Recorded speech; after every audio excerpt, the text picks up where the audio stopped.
আজকে সব বড় বড় ইউটিউবারদের সাথে দেখা হয়ে যাবে কোনদিনও ভাবতে পারিনি। চলো প্রথম থেকে বলি তোমাদের। তাই সকাল সকাল মেঘে ভরা আকাশ দেখতে গিয়ে পৌঁছে গেলাম কাকু। তারপর কাকুর থেকে কিছুটা দূরে আমরা পৌঁছে গেলাম সাতবাকি।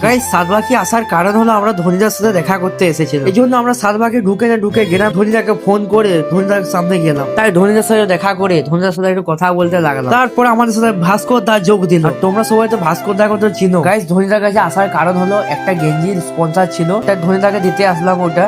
তারপর আমরা ঘর যাওয়ার জন্য রওনা হলাম। রাস্তায় আমাদের সাথে দেখা হলো বাপন দা সুদীপ দার সাথে, আর সুদীপ দা আমাদেরকে ডাকলো। তাই গিয়ে দেখি সব বড় বড় ইউটিউবাররা হাজির হয়ে গেছে সুদীপ দার বং বিশ চ্যানেলের জন্য, শর্ট ফিল্ম বানানোর জন্য। তাই গিয়ে সবাই সাবস্ক্রাইব করে দেবে।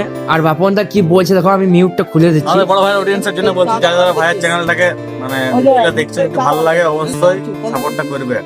বুঝতে পারছি ভাই এখন মানে স্ট্রাগলে আছে, এই শুরু করেছে এক মাস তো। ঠিক আছে ভাই, ঠিক আছে। তো যারা যারা ভাইয়ের ভিডিও দেখছো একটু সাপোর্ট করো, কারণ ভাই প্রথম করছি তো।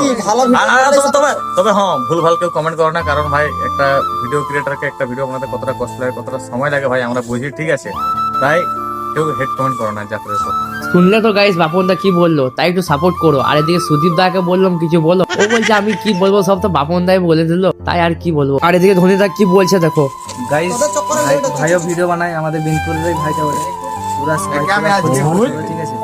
শুনলেই তো বাপন দা আর এদিকে ধনী দা সবাই বলছে একটু সাপোর্ট করতে, তোমরা করছো না, তাই একটু করো সবাই। আর বাপন দা, সুদীপ দা, ধনী দা, ভাস্কর দা সবার ব্যবহার তো খুব ভালো। আর সুদীপ দা শর্ট ফিল্মের জন্য একটু দেরি হচ্ছিল, তাই বাপন দা বলে আমি পরে দেখা করবো ভাই, ঠিক আছে? তারপর আর কি আমরাও আমাদের বাড়ির জন্য রওনা হলো। চলো এখন আমরা বাড়ি যাই, টাটা বাই বাই। ভালো লেগে থাকলে ফলো করে নিও।